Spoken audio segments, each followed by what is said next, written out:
All right, so thank you so much for the opportunity to be here.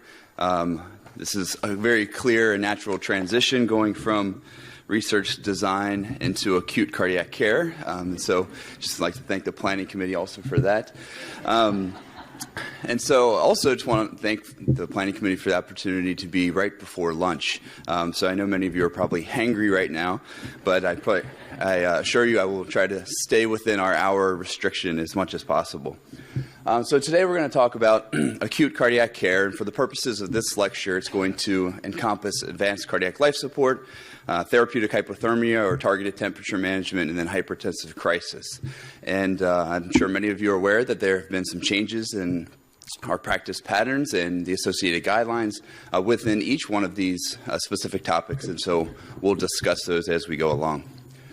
So I have no disclosures or conflicts of interest to make known, and the objectives of this presentation are really going to look at advanced cardiac life support and begin to understand just in depth the management from basic life support all the way through post-cardiac arrest care, and that's going to include targeted temperature management. Additionally, we want to be able to have a good frame of reference of which patients we should utilize therapeutic hypothermia, which patients might derive the most benefit, and then we could talk about some of the new changes to these guidelines and exactly what that might look like transitioning that into patient care. And then lastly, we're going to outline some therapeutic goals for a hypertensive crisis and discuss very high level and very briefly just the different agents and potentially which agents would be most beneficial for some of the patients that we might see. So when we look at our agenda, first we're going to jump into advanced cardiac life support, and we're really going to emphasize everything from the chain of survival all the way through sort of the medication caveats that are involved with ACLS. Now, as a ACLS provider, everyone in this room is likely ACLS certified. If not, you probably will be at some point. And then one of the important things to realize is that in ACLS, we are all basically designated the same role. Yes, we are pharmacists by trade and by profession and by training, but also we should be able to perform any of the roles that need to be filled during the advanced cardiac life support scenario. And when we look at the chain of survival, the first link in the chain of survival, and actually the entire chain of survival, did not change with the new rendition of the guidelines. The first link in the chain of survival is to really call for help. Oftentimes in the in-hospital situation, this is summoning the cardiac arrest team, calling a number one emergency, calling the code response team, whatever you may call it. It's basically getting other people into the room to help you and to help the situation and to help the patient. Additionally, it's going to begin or continue with the provision of chest compressions and basic life support. Then transitions into electrical therapy, which I think is a very nice and natural transition from sort of the basic life support situation into advanced cardiac life support, which then gets us into post-cardiac arrest care if we're fortunate enough to have the patient survive. And so if we look at the basic life support sequence, this is one of the areas that there's a lot of emphasis and a lot of change in the new rendition of the guidelines. Fortunately, I think for us as healthcare providers, there actually isn't a whole lot that has changed. One of the things after making sure that the scene is safe, making sure that you summon for help, check for a response from the patient, it's really to just begin CPR, and that's nothing that's new, that's nothing that's changed for any of us. Out in the community, that is where some of the things have changed. There's a decision point that is made by the dispatcher to determine the level of competence of the person making the phone call, and whether the person is someone that is relatively trained or at least knows some form or some rendition of CPR, or whether a patient is not, or whether the provider at that instance is not trained and would then have to be a very basic sort of low-level version of CPR. And so for us as healthcare providers, we basically want to immediately begin CPR and then find our AED, or oftentimes in the hospital we're going to be using our manual defibrillators. The CPR sequence also did not change. There is an emphasis on compressions for the layperson rescuer. In fact, there is an equal recommendation in terms of compression-only CPR to compressions with giving rescue breaths. And I think that's something that most of us that have been doing this and been talking about this for a while and reading about this, we sort of saw this change coming. There seems to be more and more hesitancy to lay your lips on a stranger, at least in this setting. And so I think that that's important to keep in mind. But chest chest compressions are really going to be the vital and most important part of delivering CPR. And when we look at chest compressions, the terms and the definition of high-quality chest compressions have changed slightly. Now, one of the interesting things with this is that some of it is based off of some outcome data to some degree, but largely it's based off of some of results of maybe not outcome data, but best practices and targeting in and really refining what we've been doing for a while. So if we look at the rate of chest compressions, those previously everyone probably remembered, the songs Another One Bites the Dust or Staying Alive, whatever your perspective is on cardiac arrest. And those, you had a tempo of 100 beats per minute. So now the guidelines recommend you want to try to maintain a tempo of chest compressions of at least 100 to 120. Now the reason for that upper limit of 120 compressions per minute is because it's been found that there's an interdependency between the rate of compression and the depth of compression, meaning that once people start getting over the compression depth or the compression rate of 120, they lose the depth that is required. And that is also one of the additional changes in this rendition of the guidelines, is that the depth of compressions is now changed from at least 2 to now 2 to 2.4. Now, if you're going to do compressions on a patient, how are you going to ever detect if you're at a compression depth of 2.3 inches, right? It's a very challenging thing to do. With sort of coupled with this recommendation is also the recommendation to start using cardiac arrest and chest compression monitors. The True CPR is one brand. There's multiple different types of brands out there. But basically what these devices do is they give you feedback, most of the time it's instant feedback, about how deep your compressions are going. And so this becomes a very important thing. One of the interesting things about the depth of compression is that a depth of compression greater than 1.5 to 2.2, greater than 1.5 inches to 2.2 inches, that depth has actually been associated with better outcomes. And so the guidelines don't say to shoot from 1.5 to 2.2, they say to shoot from 2 to 2.4. And the reason is because most of us, if we shoot for a compression depth of 1.5, we actually won't get there.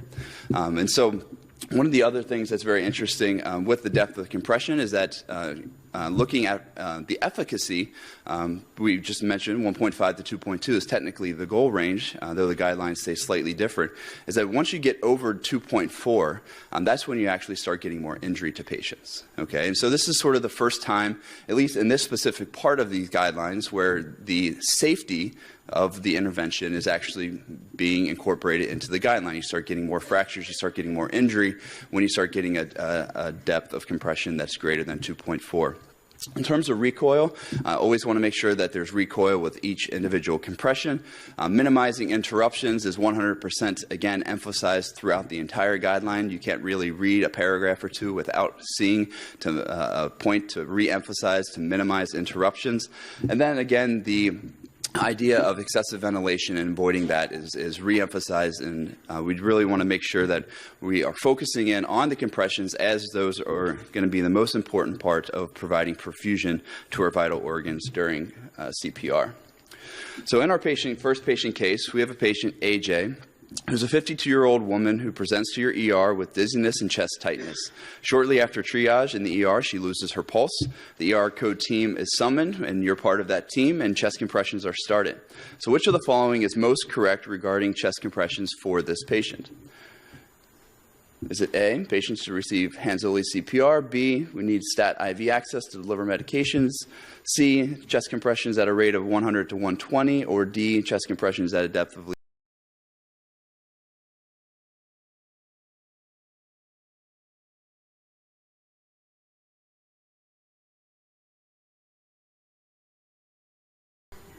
I believe that was U2, Beautiful Day. I can't help it. It's like name your tune. And so, okay, good. We got everyone here on the same page, essentially. This is going to be that the patient should receive chest compressions at the recommended depth, at the recommended rate. We actually don't have to worry about hands-only CPR in this instance because the entire code team is summoned. It is recommended, if multiple providers are there, to begin both rescue breaths as well as compressions. We don't need medications and stat IV access, though those are important, and we want to be doing those simultaneously. The best answer is going to be for compressions, and then we mentioned the depth. We want to try to avoid injury, and we'll try to remain in that 2 to 2.4 inches in terms of our depth. When we look at electrical therapies, there's multiple different ways in which we can sort of classify the rhythms. We can call them wide complex, narrow complex. We can call them acute, more on chronic, acute on chronic. I think one of the beneficial ways in terms of understanding it for this is going to be looking at whether or not they are shockable or non-shockable. Our shockable rhythms are VFib and VTAC. Both wide complex arrhythmias. Both can lead to sudden cardiac death. Both are basically non-perfusing rhythms. And actually, all these are non-perfusing in this instance. Our non-shockable rhythms are going to be our PEA, which is any rhythm that should produce some form of mechanical activity but does not. And that's why there's no pulses listed there. And then our ventricular asystole or flatline, as many of us have probably seen or are aware of. The goal of electrical therapy is what is called successful defibrillation. Now, successful defibrillation is only just part of the goal. It is defined as greater than or equal to 5 seconds of a termination of the arrhythmia. Now, ideally, we would terminate the arrhythmia. We would then get our return of spontaneous circulation. We would then get a regain of neurologic activity, neurologic function, and then we would get a resumption into our activities of daily living. And so all those things all go with one another, but it has to start with the termination of the arrhythmia itself. There are 3 key actions that have been shown to impact mortality in terms of using defibrillation and using electrical therapy. And one is activating the additional medical services. And this is, again, in the hospital setting, summoning the cardiac arrest team. The second is to provide CPR while you're waiting either for the retrieval, for the charging, for the setting up of the defibrillator, and not to necessarily just wait until the defibrillator arrives. And then the third is to give an early shock when it's appropriate and when it's indicated. It's been found that in ventricular fibrillation, for every minute that passes that a patient is in ventricular fibrillation, their survival decreases 7 to 10%. Okay, so you can imagine the longer that these patients are in these fatal arrhythmias, the harder it is going to be to get them out of the arrhythmia, and then subsequently the harder it is for them to have a positive clinical outcome. There are multiple different defibrillators and different deliveries of electricity. We have monophasic and biphasic as sort of the classical definitions or the classical differentiations. There's also triphasic, there's polyphasic, which are being studied as well. And even within the biphasic, there are a couple different types. You have biphasic truncated exponential waveforms. You have reticilinear biphasic waveforms. Most of our defibrillators now are all biphasic. Some of you may still have monophasic in your institutions. Most of them are biphasic. And what that does basically is that it allows for a lower degree or a lower dosage of electricity to be used and to terminate the arrhythmia. Within the forms of biphasic defibrillators, they change their impedance or they change the amount of resistance they have or resistors that they use to make sure that someone that's my size or someone that's very, very small doesn't get an overdosage of electricity. That's all essentially what the different types within biphasic means. What's important to know is that biphasic allows for a lower amount of energy to be used, and then one thing that you should be intimately familiar with is what the dosage is for your particular manufacturer of your biphasic defibrillator, because that is where we're going to get a lot of our dosage and our dosage recommendations. Within the electrical therapies, the energy delivery, I'm sorry, I have a little mouse issues here. Depends on the type. Monophasic, it's recommended for 360 joules to be delivered. It's actually recommended that monophasic defibrillators not be used if a biphasic one is available because the success rate of terminating the arrhythmia is somewhere between 85 to 98% with biphasic defibrillators. Now again, that just means that the arrhythmia is going to stop for 5 seconds. That doesn't mean the patient's going to recover, have return of spontaneous circulation, end up walking out of the hospital. But because of that, it is recommended biphasic defibrillators used if they're available. The dosage is there listed. Again, it's going to be according to manufacturer's recommendation. Since I've been giving this lecture, which is only 2 years, we now have two different defibrillators. We just upgraded like right in the middle of this lecture series. And so our first defibrillator, we were using 120 joules, and now we're using 200 joules. So you can see, you just have to be familiar with the type of defibrillator that you have in order to give the right dosage for that. CPR should always resume immediately for at least 2 minutes before a pulse check is done or the patient starts pushing you off of them. And then if multiple shocks are needed, Given the lack of clinical data that is out there, it's actually recommended that you defer to what the manufacturer suggests, which is sort of an interesting perspective because there are some studies that support using a higher dosage, sort of a stacking dosage system. Our current defibrillator, because we're just starting out at 200 joules, our manufacturer actually recommends doing 200 joules as the second and third dose if needed as well. And so I think that's an important thing to keep in mind, just what your manufacturer is saying, and then exactly what that's going to translate for you in terms of recommending a dosage or even charging the defibrillator yourself to provide that dosage. So if we go back to our patient case, as we recommended, as we all thought, chest compressions were started at a rate of 100 to 120 compressions per minute. The team is working on IV access, placing an advanced airway. The defibrillator pads are placed. Everything's being charged, and the patient's found that they're in pulseless VT. Okay, so which of the following is correct? AJ should receive a stat dose of lidocaine, 100 milligrams IO, should receive continued chest compressions until the biphasic defibrillator is fully charged.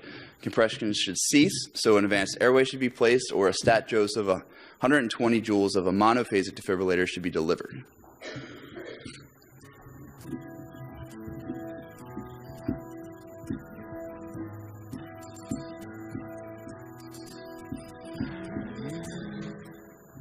That was Dave Matthews Band, but I can't think of the name of that song. Crash. Okay. All right. Good. So the correct answer is B. The patient should get continued chest compressions until the defibrillator is fully charged. We definitely don't want to give lidocaine necessarily at this instance. We'll talk about when lidocaine is reserved for. It's really going to be refractory pulseless VT. Patient should not have chest compression stop really for anything. If there is going to be a pause for pulse check for placement of advanced airway, the recommendation is less than 10 seconds, and even in some instances, less than 5.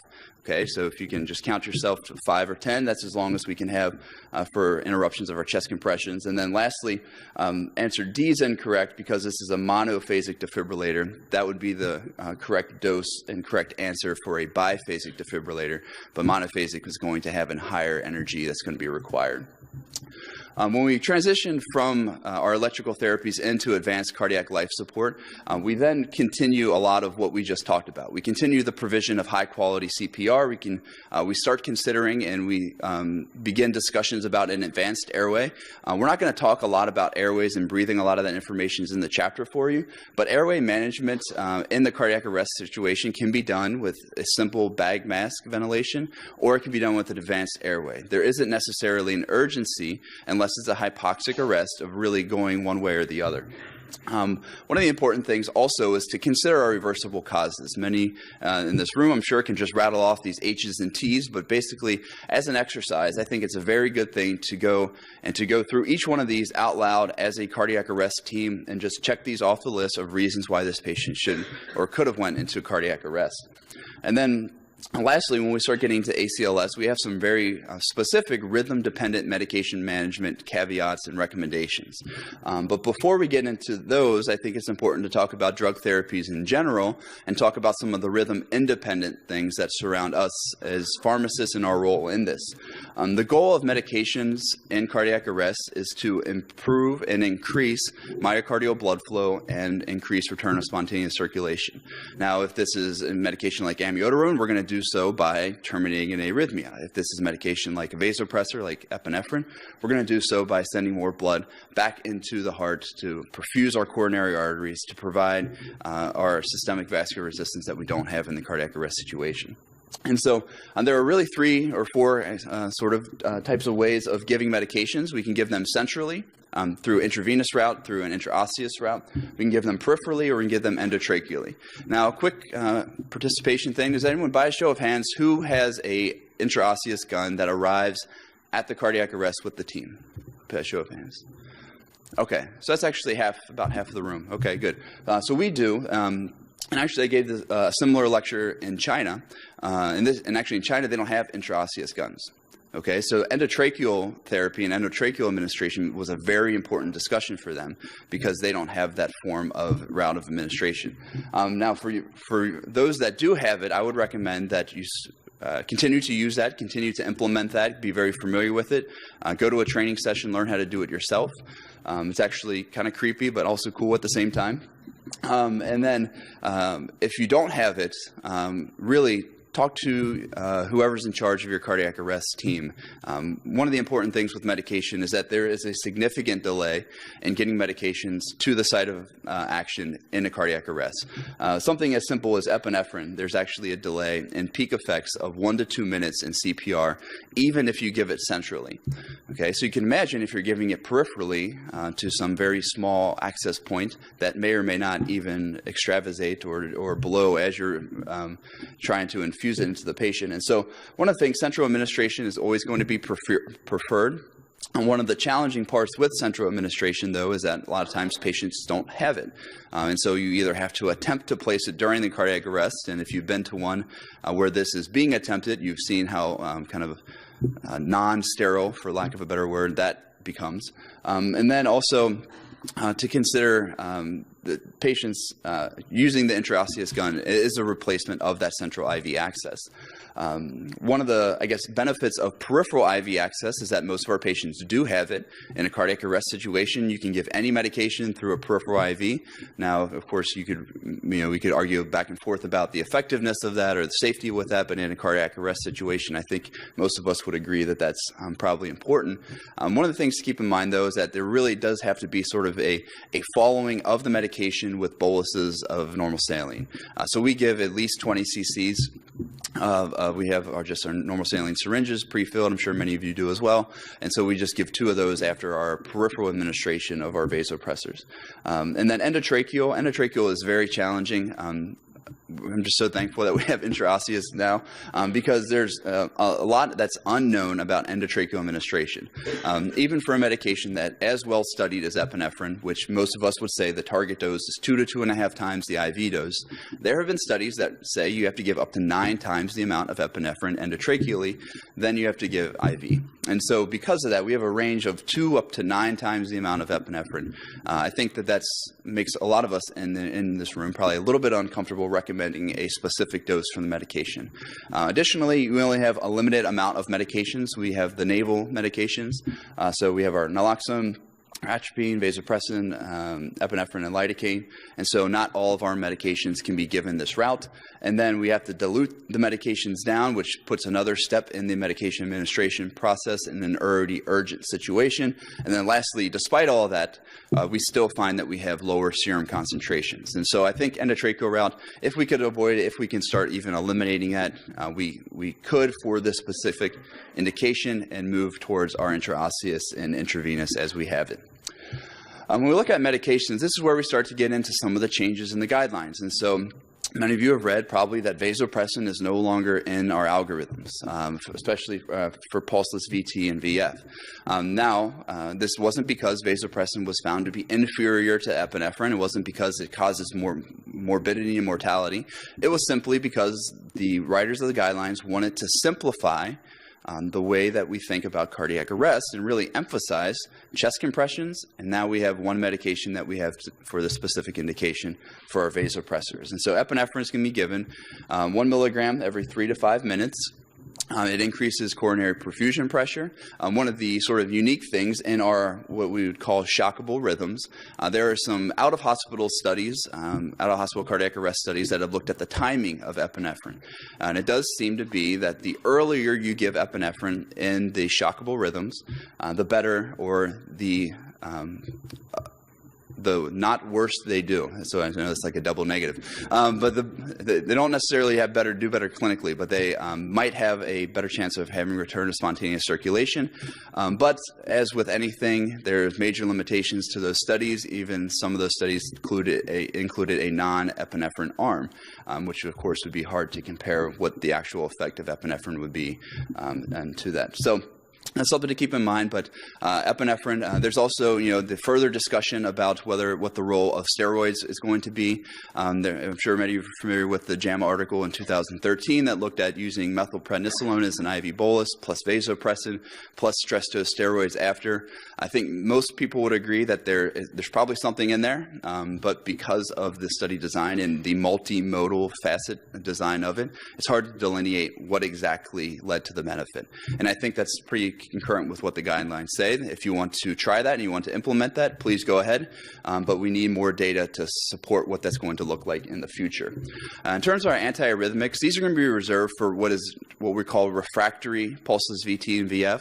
And that refractory means that we've tried 3 shocks, we've continued high-quality CPR, and we've given vasopressors. Amiodarone is currently listed in the guidelines as recommended. 300 milligram dose, or some of the weight-based dosing is also listed there. One of the things I always teach about this is that really make sure that a patient does not have a pulse before you give this. If you end up pushing 300 milligrams, they won't have a pulse if they did. So make sure, if they're technically still dead, quote unquote, you can push it. If they're not, you have to do a more slow infusion. And this data comes from out-of-hospital arrest, so all of us that work in the hospital, we probably could question whether this has the validity to apply to our patient population. But because it is an antiarrhythmic, it's been used for so long, it is still recommended in the current rendition of the guidelines. Lidocaine is also mentioned in the guidelines. Lidocaine is actually never been studied or validated in the in-hospital setting, never been validated in this population, and so it has a very, very weak recommendation. It's actually only recommended when amiodarone is not available. Now, there is some data in acute myocardial infarctions in patients that are in the hospital for that indication and then develop VT. There's some data for lidocaine in that population, but in this specific setting, it's really going to be used for when amiodarone is not present. When we transition to our non-shockable rhythms, really the cornerstone of this is treating our reversible causes and providing high-quality CPR. Epinephrine is really the only medication that we have to be intimately familiar with. We give it every 3 to 5 minutes.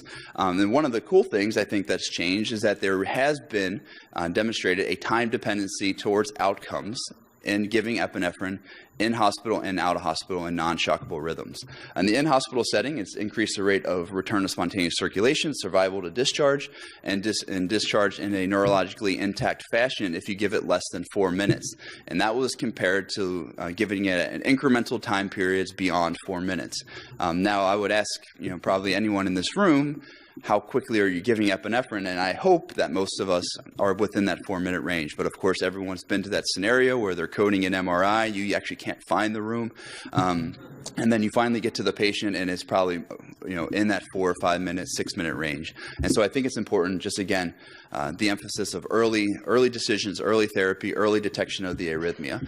In the out-of-hospital setting, for non-shockable rhythms, it is a little more clear. There is a possible increase in return to spontaneous circulation, survival to the hospital, and then also neurologically intact survival. And that's if you give it in less than 10 minutes, the guidelines say, but I think 9 minutes was the actual study that supported that.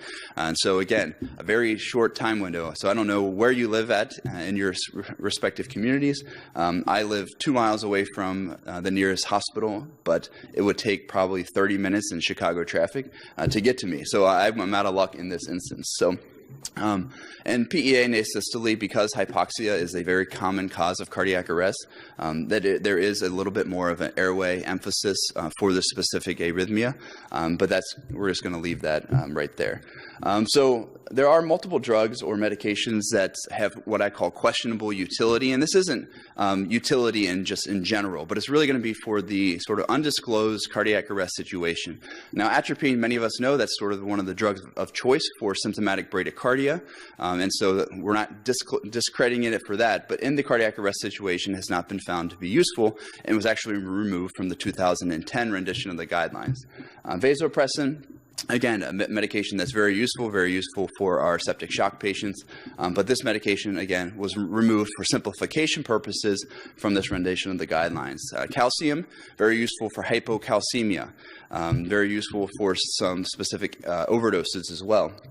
In a general cardiac arrest situation, again, not going to have the generalizable applicability, and honestly, it's going to just drive up healthcare costs in this emergent situation. Aggressive fluids outside of hypovolemic shock have been shown to be no benefit and actually potentially can be of harm because a patient has essentially no cardiac output. They have 25 to 35% of their normal cardiac output, and so you do run the risk of pulmonary edema and other complications with that.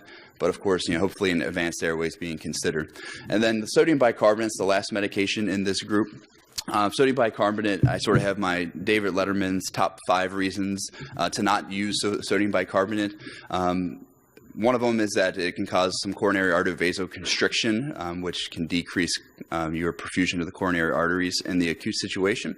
It can cause intracellular or extracellular alkalosis, which can shift our oxyhemoglobin desaturation curve and allow for oxygen and hemoglobin to form a very strong bond, which they might not allow for oxygen donation. Additionally, it can cause hyperviscosity from hypernatremia, which hyperviscosity, as many of us are aware of, I'm sure, increases resistance, which decreases blood flow. It can inactivate medications like epinephrine if it's given in the exact same infusion site or anywhere close in a non-perfusing patient. Everywhere is sort of close. And then lastly, these medications, hold on, what's my 5th? Oh, hold on, I have to go to my reference. Oh, it can produce an excess of CO2, and unless the patient is actively ventilating, that can actually worsen intracellular acidosis. That CO2, that dissociation, can rapidly go intracellularly. And so in a patient that's only breathing 6 breaths per minute, because that's what the guidelines say, that might not necessarily be enough to eliminate CO2, so we could worsen our acidosis. So the best way to fix acidosis, just as a quick side note, in cardiac arrest situation is good high-quality chest compressions. That does the trick. It does it quickly. Sodium bicarbonate just carries a lot of complications with it. And so if we go back to our patient case, we have a patient, our AJ is continued. We have chest compressions that are immediately restarted after we defibrillated the patient. An intraosseous line is in place in the distal tibia. The patient weighs 100 kilos. So which of the following is correct? Patient should receive sodium bicarbonate, 100 milliequivalents. That's a poorly placed question. Patient should receive a dose of vasopressin. Patient receive amiodarone, or patient should receive epinephrine 1 milligram.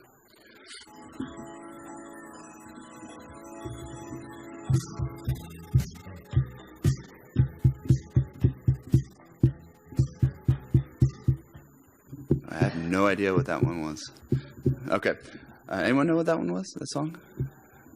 No? Okay. So the answer is correct here. We have, most of you picked the answer D. And that is correct. AJ should receive epinephrine 1 milligram intraosseous.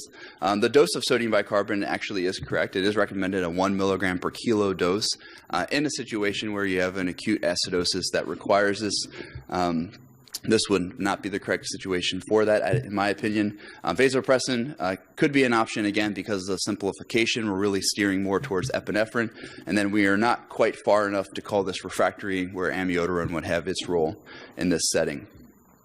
So now as we transition from advanced cardiac life support into targeted temperature management, we're really going to look at some of the safety and efficacy data, and then mostly we're going to focus our time on the complications of targeted temperature management or therapeutic hypothermia.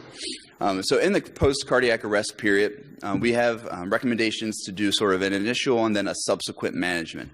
The initial management is going to be basically get a patient to a place that people know how to take care of these patients. And so if you're not in an ICU, take the patient to the ICU. If you're at an institution that is unfamiliar, it doesn't have the resources for coronary cath lab, for hypothermia, those type of things, get a patient to an institution that does. We want to continue to investigate our reversible and treatable causes, and then we want to optimize hemodynamics. And this is definitely not a lecture on optimization of hemodynamics and which parameters serve best, but I think using a variety of different hemodynamics to help us optimize the patient in the post-cardiac arrest period is going to be important. The subsequent things, we're going to consider targeted temperature management. We're going to check and see if they have ACS. We're going to optimize mechanical ventilation, support end organ systems, check out their prognosis, and if they are going to survive, we're going to help them with rehabilitation. But what we're going to focus on is just a small portion here of targeted temperature management. And so I think because of this, and it's a relatively new thing in terms of its wide application, and now we're at the point where it's been applied to everyone. Now we're starting to tailor it with this rendition of the guidelines. I think it's important to ask the questions of who, what, when, why, and how. I guess where is the ICU? So that's that answer. And so if we look at who, currently the guidelines still recommend that any patient that has return of spontaneous circulation after studying cardiac arrest is considered for targeted temperature management. Now, one thing that I always like to sort of point out is that the two largest studies from 2002, one with the hypothermia after cardiac arrest study group and the other in the Australian group, they really looked at patients that had pulses VT and VF, okay? We can see the inclusion criteria, 96% in the first, VF was an inclusion criteria in the second, and so the applicability outside of those arrhythmias is extremely limited. Even in the most recent study, which was in New England in 2013, looking at the targeted temperature management trial study, only 80% or up to 80% had pulses VT and VFs, okay? So we really have a small subset of patients that have PEA and asystole. Now, one of the counter arguments to that is that most of the patients that have cardiac arrest will present with pulses VT and VF. That is an understood and 100% accepted counter argument. But what about those patients in the hospital, right? Because in-hospital cardiac arrest looks very different than these patients, right? I would argue that 80% is probably too high, even for in-hospital arrest. We see the PEAs, we see the asystoles. Are we going to, or should we, be applying the principles of targeted temperature management to those patients? Most recently, and probably one of the biggest changes with target temperature management is sort of the what. The current standard goal is now 32 to 36. The study that supports this was in that 2013 New England study where they targeted 33 targeted 36 versus 33 and found essentially that there was no change in outcomes. Many question sort of the evolvement of cardiac arrest care in the 2002 period up to 2013, and perhaps that's why things look a little more equal. But I think one of the major takeaways with the temperature is probably to avoid hyperthermia for sure. And then when we get to talking about actively cooling the patient, we actually want to avoid hypothermia as well. So we do seem to have a bit of a refined target, though the range is slightly larger than what it was before. And then when the wind stays the same, we want to initiate it as soon as possible, ideally within 6 to 8 hours of the arrest to be consistent with many of the studies. And then duration of at least 12 hours, optimally 24 hours if it can be achieved. The why is probably the most important thing to take out of this, is that there was an assessment of good outcome, and this is basically look at neurologically intact recovery. And what they found in both of these studies is that there was a larger proportion of patients that had a good outcome when the patients underwent targeted temperature management. Interestingly, in the hypothermia study group, there was a statistical difference in mortality as well. So there was an increase in survival. There also was numerically an increase in survival in the Australian group study, but that did not approach statistical significance. Okay, so we know it improves neurologic outcome. We also know that it might have some kind of impact on mortality, but the temperature range seems to change, is that the newer studies seem to be to show no difference between the older ones. And so if you look at the how process, there are really 3 phases of targeted temperature management. We have our cooling phase, our maintenance phase, and then our rewarming. In the cooling phase, you can use cold intravenous fluids, ice packs, internal or external cooling systems. At our institution, we are maybe not as financially blessed as others, and so we use a lot of ice packs. We use cold saline because that's relatively cheap. We don't have the internal. We have one internal cooling device, and that's reserved for the cath lab. But if you are at a place that has the internal cooling devices, those are very rapid ways of achieving your goal temperature very, very quickly. One thing to consider during the cooling process is once you make sure that a patient is comatose and applies for targeted temperature management, is to really achieve a deep sedation, a deep level of sedation. Now, we could go back and talk about our discussion about sedation and whether the RASS is actually the deep sedation, but we really want to shoot for currently it's recommended a RASS of sort of -3 to -5. You don't want a patient to be aware of their surroundings, to be cognitively aware of what's going on. And during the cooling phase, the major complications are going to be shivering and are going to be the development of seizures. Now, when we get into development of seizures, those are going to be and just kind of follow along our seizure discussions that we had earlier this morning. You're going to want to abort the seizure as fast as you can, and then you're going to go down towards reversing the process that caused it, which would be warming the patient back up. If a patient develops shivering, though, that's a complication that we will treat and then continue to march on in our targeted temperature management. And we'll talk about that in the next slide. The maintenance phase is going to be basically the key point is to avoid excess cooling. And during this phase, this is going to be where we see the bulk of our complications. And a lot of these complications are temperature dependent, which is part of the reason that many advocate for a higher temperature, because we might start to see less of these complications. These complications include bradyarrhythmias, though tachyarrhythmias also are possible. Additionally, we have reduced enzymatic activity, and this is basically any enzyme system. It includes our CYP system, and includes our non-CYP enzymes as well. We have hyperglycemia due to insulin resistance. We have decreased glomerular filtration, even though we'll actually see a cold diuresis. And so this is sort of one of the key parts for pharmacists in terms of dosing medications in this patient population. We'll see a relative electrolyte depletion. We get intracellular shifting of a lot of our intracellular-based ions. And then we also see coagulopathy. And this coagulopathy includes a decrease in our vitamin K dependent factors in terms of activation as well as the expression of them, and then also decrease in our platelet functionality. And so these patients don't spontaneously bleed, but if they start bleeding, they are going to have a more challenging time in stopping themselves from bleeding, from continued bleeding. Once we get into the rewarming phase, it's still recommended to have a passive rewarming process that occurs approximately over 8 hours, and you see a rate of sort of temperature increase listed there. We also want to continue sedation until patients are actively warm, okay? And then lastly, the complications that are associated with this, or you start seeing some hypotension. As we'll talk about the next slide, vasoconstriction is one of our body's way of maintaining central pressure, and so you get a vasodilation, which can lead to hypotension during the rewarming phase, and then you get electrolyte shifting. And so hopefully there are many protocols that are established and developed at your institutions about avoiding specifically potassium replacement during the actual maintenance phase, because once you rewarm them, all that intracellular potassium is going to come back out and can lead to some complications. When we look at shivering, shivering is a very sort of complex and I don't know, I think it's a pretty unique and adaptive process that we have. Shivering or maintenance of our core body temperature is very closely regulated. It's very closely regulated generally between the degrees of 36.5 and 37.5. Once we get below 36.5, we have many things that many of us just take for granted. We have behavioral things. So I'm looking for someone that's cold, but no one's cold in here because it's Florida. But people cross their arms. They rub their shoulders. They do behavioral things that they are not even aware of. They're not thinking about doing that. And the reason for that is that your body is detecting that your temperature is changing. And so you have behavioral responses to that. Beyond that, we have the activation of our efferent autonomic system, and so we actually can cause vasoconstriction. Vasoconstriction is very potent in terms of its ability to maintain central warmth, and basically it's shunting blood from everywhere in the distal extremities into the central circulatory system in order to maintain that central temperature. And then the last thing that we have is our shivering. Our shivering threshold is generally about 1 to 2 degrees below this thermoregulatory zone of 36.5.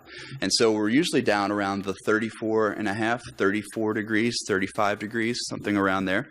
And this is when our body begins to shiver. And the shivering process is the sort of combination of the activation of small muscles, and it usually starts with the localized in the neck and throat area, and then sort of then goes throughout the body to include the limbs, the trunk, and etc. And so we have things like the bedside shivering assessment scale, which gives us an idea of how much shivering is going on. And what we have developed at our institution, and I'm sure many of you also have, is that we have a specific anti-shivering regimen that we will employ based off of the amount of shivering that we're seeing with the patient.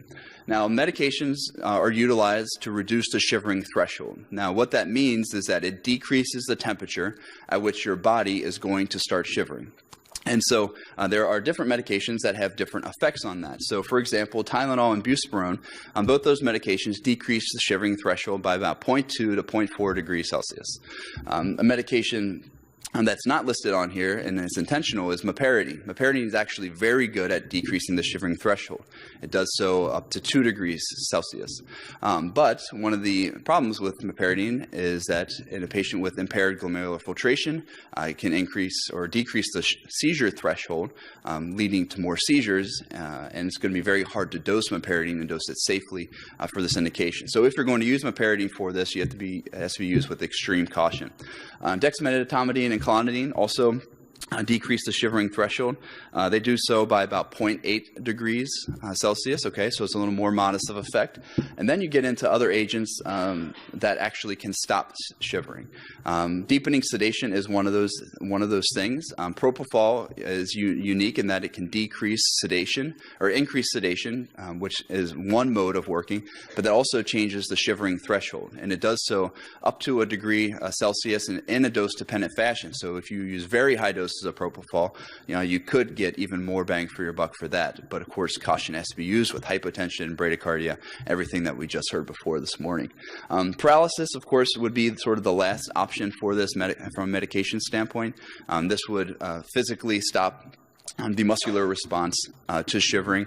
But of course, any paralytic, even something like cisatricurium, which undergoes Hoffman degradation, that is going to have a extended duration of activity in a patient that is being therapeutically cooled. And so you have to be very, very cautious with using that, ensuring proper sedation and ensuring or being very aware of the complications of muscular atrophy and muscular issues once the patient is then rewarmed.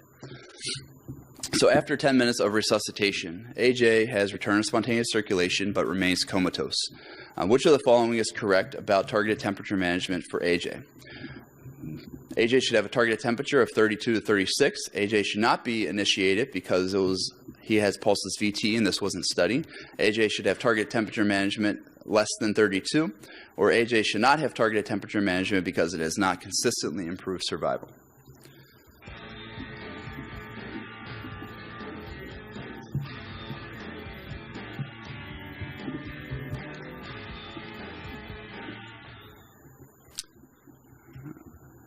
All right, good. So perhaps a very easy question, but I'm glad everyone got this correct. The correct answer is A, that we should target a temperature of 32 to 36 for this patient.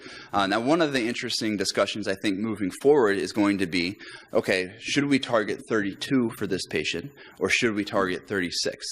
At our institution, we developed sort of, a protocol to look at patients that might benefit from the 34 to 36, and those patients might be those that already have an undergoing coagulopathy.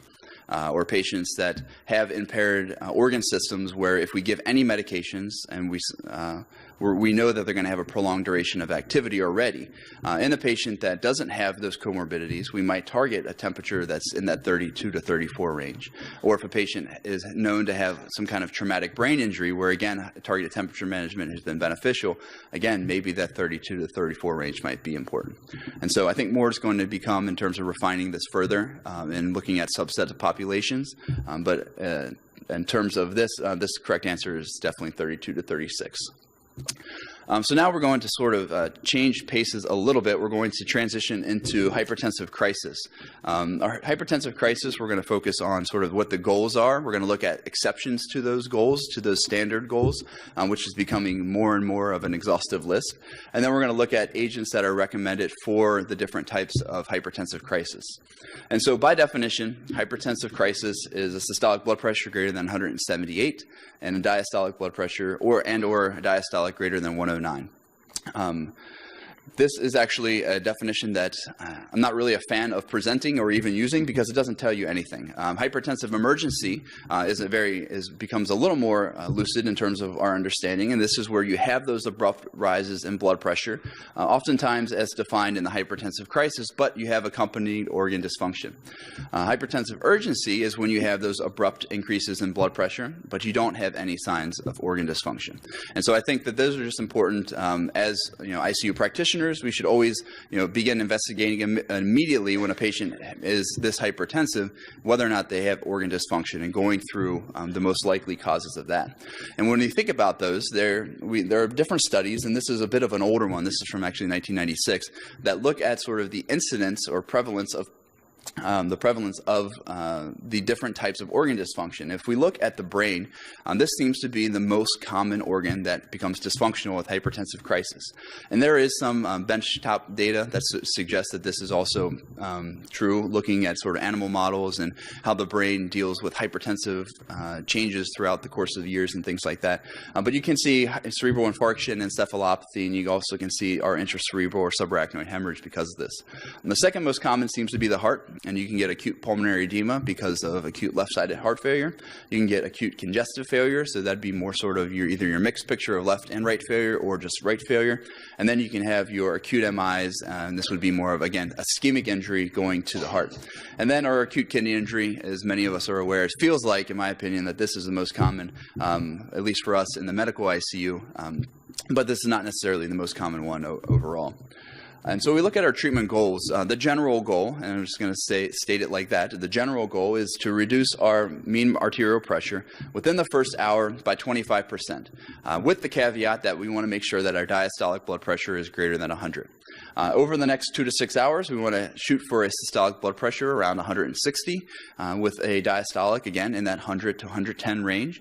And then once we get out past 6 hours, we want to shoot for that 6-hour goal, or that 2 to 6 hour goal if we have not achieved that. And we want to sustain that over the course of 24 hours. Now, when we look at hypertensive urgency, it's very different. And we're actually going to stop our discussions of hypertensive urgency here because most of the time this requires oral therapy. It doesn't require intravenous therapy. A lot of times, at least in our institution, it's because patients do not take their home medications. And so giving them their home medications or filling a prescription for them and then discharging them oftentimes is appropriate. But we want to basically shoot for a MAP reduction over the 24 to 48 hours. And so for the rest of the time, we're going to really focus in our hypertensive emergency. As I mentioned, there are exceptions to those general goals. And I don't know if it's fortunate or unfortunate, but this list tends to be growing in terms of the list of exceptions.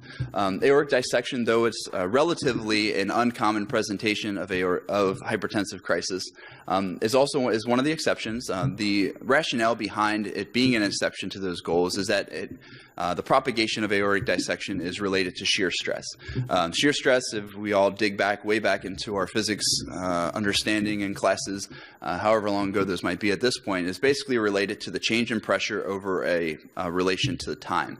And so if we think of what is the time-related basically delivery of pressure in our physiologic circulatory system, it's going to be heart rate. And so because of those things, we want to control our heart rate. The goal heart rate is less than 60, and we want to control our systolic blood pressure less than 120, and ideally even less than 100. And the goal for that is within minutes. So you can see that that's a very, very different recommendation than our standard hypertensive crisis patient. And then within that, the agents that we're going to use are going to be very different than a patient that comes in with a subarachnoid hemorrhage. And so we might have to use combination therapy for this patient. We definitely want to use something that controls heart rate. So oftentimes we're leaning on beta blockers, but we'll talk about that stuff in just a couple slides. When we talk about the stroke population, we of course should divide it into our ischemic strokes and then our hemorrhagic strokes. The sort of defining principle of why these patients are different goes back to our cerebral perfusion pressure, which is equal to our MAP minus our intracranial pressure. So anytime we have an increase in our ICP, we don't want to drop our blood pressure potentially too low because we then might decrease our cerebral perfusion pressure. In the ischemic population, the current recommendations are to only treat if there's basically 3 other instances. One is that if thrombolytic therapy is required, and that blood pressure goal is less than 185 over 100 to start therapy. It's even lower. I think it's 180 during the infusion of TPA, and I think the package insert is even now saying that it has to be less than 175. So that's going to be changing. That's going to be a moving target. Well, basically, you want to control blood pressure before giving our thrombolytic therapy because that's been linked to the development of bleeding outcomes when using thrombolytic therapy. The second is if you have other target organ dysfunction. So if you don't just have an ischemic stroke, but you have a patient that has renal failure as well. In that case, you then would treat, and you would treat differently than what the goals are for that ischemic stroke. And then the last is that if you have what is denoted as severe hypertensive crisis, and of course that's sort of a liberal definition, and in this instance it applies to a systolic blood pressure greater than 220 or a diastolic greater than 120. Now, if you are inside those goals, so if we're treating the ischemic stroke population and we decide to treat, we then shoot for a goal MAP reduction of 15 to 20% over the course of 24 hours. Okay, so it's actually a slower goal reduction than what we would see in the general population, whereas aortic dissection is very fast compared to what we would see in the general population. And so we have sort of two different points here. If we look at the hemorrhagic stroke population, this is where it gets even muddier, and Dr. Cook talked about this morning. Again, guiding principle is going to be the CPP and MAP and ICP relationship. What has been found and what has been studied with the INTERACT studies and the ATAC study is that, yes, in patients without an increase in their intracranial pressure, it is appeared to be safe to decrease their blood pressure less than 140 or even less than 160, depending on what study you do or what study you look at. The agents that you could use can do so within minutes or within the first hour was the goal of that particular study. But what becomes more confusing is what is the future going to look like for patients that have increases of intracranial pressure, those that have large hematomas that were excluded from some of these studies, or those that have extreme elevations in blood pressure. And so currently the recommendation for those patients is to shoot for a systolic blood pressure less than 180 or a MAP less than 130 and to do so over 24 hours. Okay, so we can see even within a subpopulation, we now have a subdivision of which patients we're going to look at. And so it's becoming very confusing in this regard, but it's also going to be a great role for pharmacists in helping us pick therapy and pick our goals for therapy. And then last of the exception group is going to be preeclampsia or our pregnant patients. There are definitions for blood pressure in pregnancy that are outside of anything else that is discussed. There's of course chronic hypertension, so a patient that is hypertensive and is either pregnant or just starting to become pregnant, less than 20 weeks gestation. You have severe hypertension, which in this group is 160 over 110. That's the definition for that. You have preeclampsia, you have severe preeclampsia, then you have eclampsia, and then you have hypertensive emergency in the pregnant patient. And so keeping all of those straight is somewhat confusing, but basically the underlying principle here is that we want to maintain fetal blood flow and avoid fetal and maternal complications. And what seems to be the overarching premises is that if a patient's eclamptic, you start to treat them. And of course, the best treatment in terms of eclampsia is delivery. And then if you also treat the patients if they have a systolic greater than 160, and that's consistent, and then maybe some signs of preeclampsia as well. So severe elevations. In this group, it's not recommended for a rapid blood pressure decrease. It's actually just to 140 to 150 over 90 to 100. You want to do so within minutes. But then, again, you have to consider other things. Delivery of the fetus, if that's going to be a patient that's eclamptic or preeclamptic, or you can consider even something like magnesium, and that's going to be help prevent seizures in a patient that is preeclamptic, or if they are eclamptic and having seizures, giving them magnesium as well. So, again, just to muddle the picture a little bit and hypertension in pregnancy is somewhat confusing. When we transition into medications, I think that some of the overarching principles with this are really is that it depends on the target organs that are dysfunctional. And so when we spend time talking about the brain and the exceptions, the reason for that is because that's the most common organ that becomes dysfunctional. The other question is about what medications can we avoid? There are multiple medications that can be used for almost every single hypertensive crisis, hypertensive emergency, and it becomes a question of side effects, mechanism of action, and duration, et cetera. And so when we look at a patient case that's going to sort of lead us into this, we have a JB who's a 58-year-old man with a past history of hypertension, hyperlipidemia, COPD. They come to the ER with new abdominal pain and states that it started 3 hours ago. Blood pressure is listed there at 220 over 118. You have the rest of the vitals, and then his labs, it looks like he is having a hypertensive episode, and we have our serum creatinine listed here as above its baseline. AST and other labs look relatively normal from what we have. The CT of the abdomen is negative for acute processes, and so the question then becomes, what is this patient having? So we need to start with what are our goals? What is the diagnosis for this patient? So choose the best answer that you have here.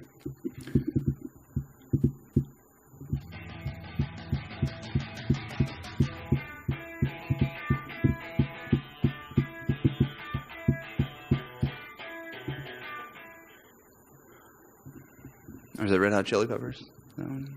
Okay. Okay, so the answer here is A. JB is having a hypertensive emergency. The reason we have that is because of our serum creatinine that's elevated. The goal then becomes, in this patient, because of the information that we have, a reduction in MAP of 25% over the first hour. And so the question then becomes, how do we do it in this patient? So this is sort of a general patient. This becomes even easier.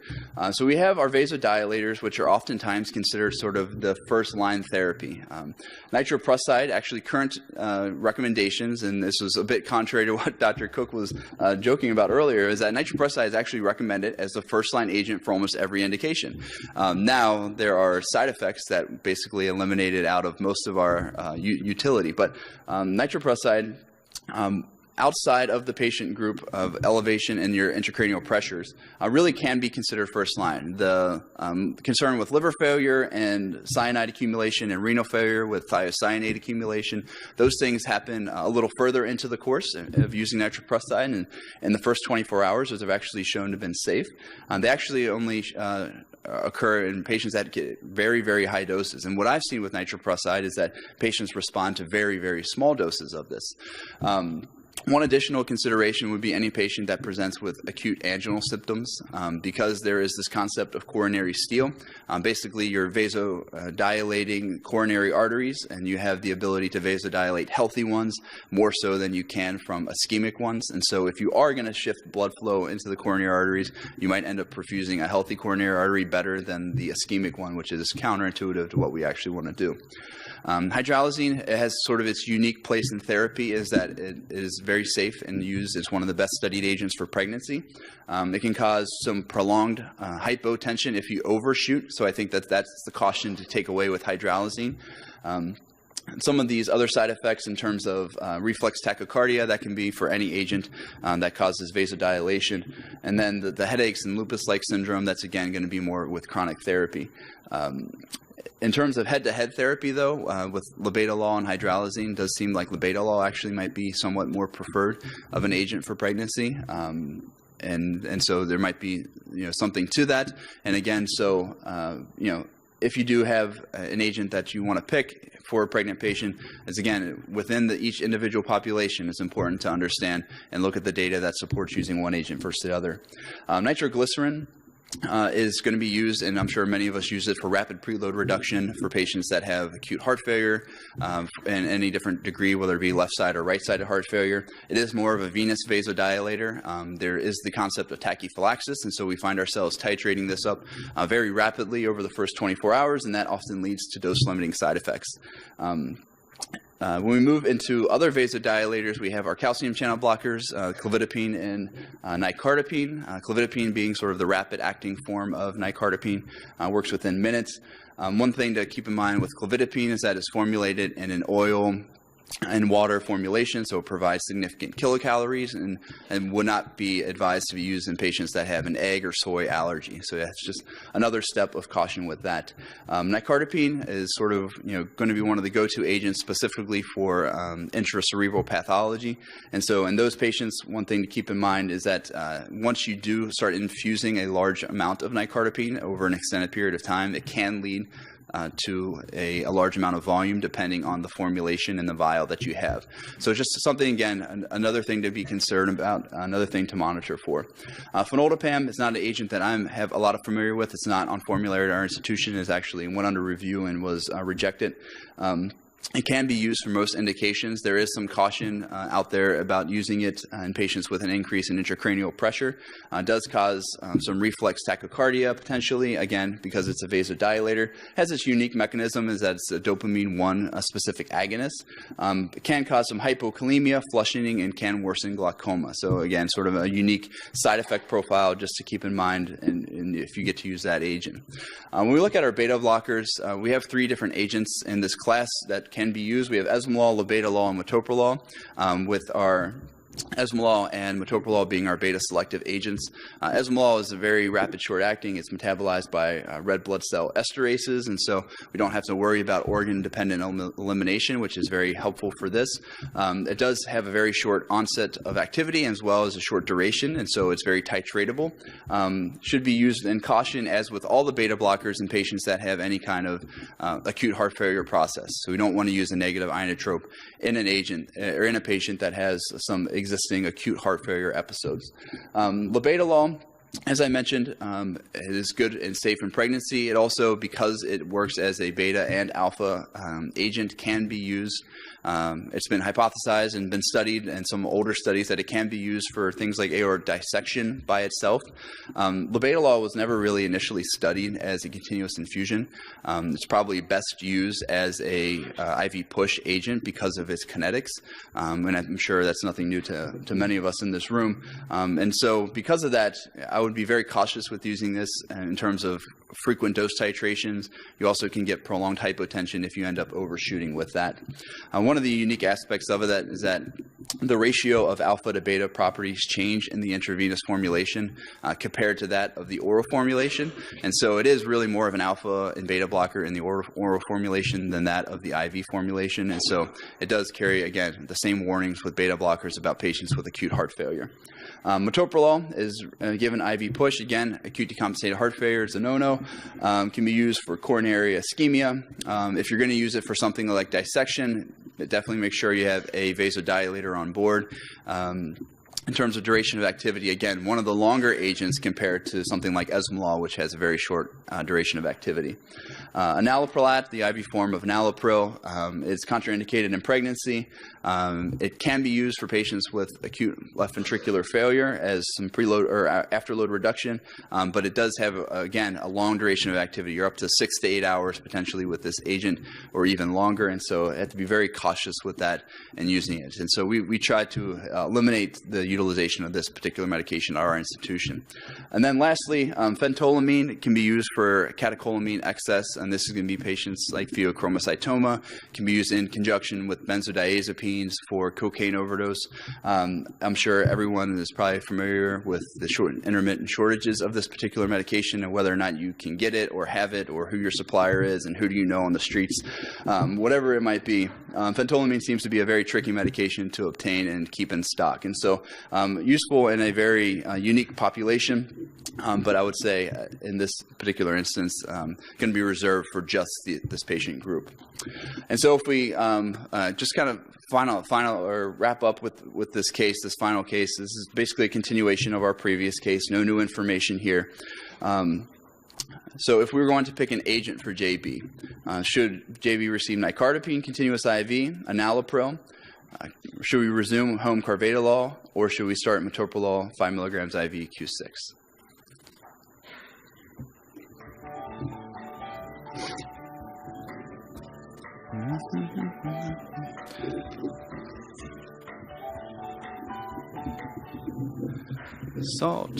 Salt. Okay, that was Jimmy Buffett, I believe. Okay, so looks like the majority would go with nicardipine. Nicardipine, in my opinion, would be sort of the best answer here, not because metoprolol could not be used, because it absolutely could, but I think the titratability of nicardipine would lend itself to be beneficial in this particular patient. Enalapril we would not want to use. Increase in serum creatinine would not be a good agent for that. The patient's in a hypertensive emergency, so we would not want to just resume home therapy. And again, I think this is just an example. Each individual patient is going to be treated and evaluated differently. Our goals are going to change. The agents that you're going to use are going to change. And so it becomes a very patient-specific disease process. And so I would just encourage evaluation of that and assessment of that. And so in summary, hopefully we were able to cover management of cardiac arrest from basic life support through ACLS and post-cardiac arrest care. Hopefully we have sort of a better understanding and hopefully some needed trajectory into moving forward and what we're going to do with targeted temperature management, hypothermia, and managing the complications. And then lastly, hopefully this was helpful in terms of determining management of hypertensive emergency. So I thank you so much for your time and for being here.